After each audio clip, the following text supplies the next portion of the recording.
Pinagtibay po ng pamahalang panlalawigan ng La Union ang Educational Assistance and Scholarship Code of 2026 bilang hakbang upang mas palakasin pa ang suporta sa edukasyon sa buong lalawigan. Naipasa sa huling pagbasang isang regular na sesyon nitong Pebrero ng taong kasalukuyan.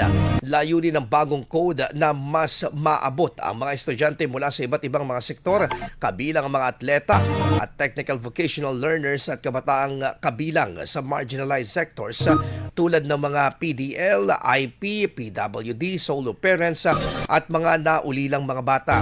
Binigyang diin din dito ang balanse ng pamantayan sa larangan ng academics kung saan na prioridad ang pagpapanatili ng passing grades para sa mga sektor na nangangailangan ng dagdag na suporta upang matiyak na may patas na pagkakataon ang lahat ng skolara.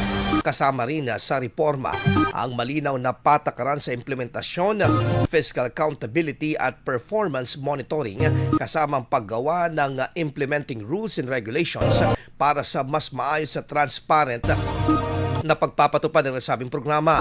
Sa pamamagitan po ng hakbang na ito, inaasahan na mas mapapabuti pa ang mga oportunidad para sa lahat ng kabataan sa nasabing lalawigan.